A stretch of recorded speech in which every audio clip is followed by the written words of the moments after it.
పశ్చిమ గోదావరి జిల్లా మొగల్తూరు మండలం ముచ్చాలపల్లిలో ఆక్రమణల తొలగింపు ఉద్రిక్తతకు దారితీసింది. జాతీయ రహదారి 2016కు ఆనుకుని ఉన్న గొంతేరు డ్రైన్ ఇరిగేషన్ భూముల్లోని ఆక్రమణలు అధికారులు తొలగిస్తున్నారు. హైకోర్టు ఆదేశాల నేపథ్యంలో రెవెన్యూ, ఇరిగేషన్, పోలీస్, ఫైర్ శాఖల అధికారులు భారీగా రంగంలోకి దిగారు. దాదాపు 500 మంది సిబ్బందితో ఆక్రమణల తొలగింపు ప్రక్రియ చేపట్టారు. గొంతేరు డ్రైన్ పరిధిలో ఆక్రమణలు ఉన్నాయంటూ 2 వ్యక్తులు హైకోర్టును ఆశ్రయించడంతో కోర్టు ఆదేశాల మేరకే చర్యలు చేపడుతున్నామని అధికారులు చెబుతున్నారు. అయితే ఏళ్ల తరబడి ఇక్కడే నివాసం ఉంటున్న తమ ఇళ్లను తొలగించడంపై బాధితులు తీవ్ర ఆందోళన వ్యక్తం చేస్తున్నారు. తమకు న్యాయం చేయాలని డిమాండ్ చేస్తున్నారు. మరోవైపు ఎలాంటి అవాంఛనీయ ఘటనలు చోటు చేసుకోకుండా భారీగా పోలీసు బందోబస్తు ఏర్పాటు చేశారు.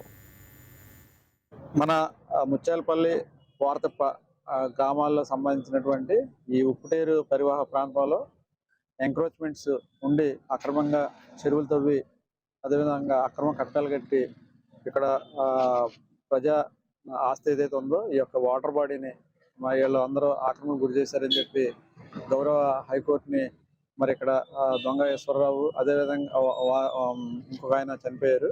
వారు హైకోర్టుని ఆశ్రయించడం జరిగింది.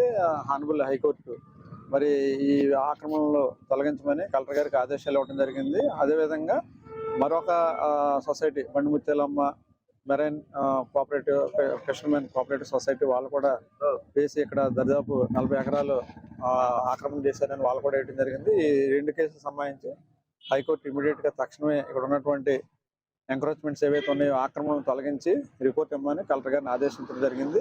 అందులో భాగంగా ఈ రోజు నేను డిఎస్పీ గారు అదేవిధంగా ఆల్ తహసీల్దార్స్ ఇంకా ఇక్కడ ఉన్నటువంటి ఆల్ పోలీస్ సిబ్బంది మనకి డివిజన్ జిల్లాలో ఉన్నటువంటి సిబ్బంది అందరూ కూడా ఇక్కడికి వచ్చి మరి చేస్తున్నాం. అయితే ప్రజలు కూడా ఇక్కడ సహకరిస్తున్నారు. ఆక్రమణలని స్వచ్ఛందంగా కూడా తొలగించుకుంటున్నారు. అదేవిధంగా మేము తొలగిస్తున్నాము.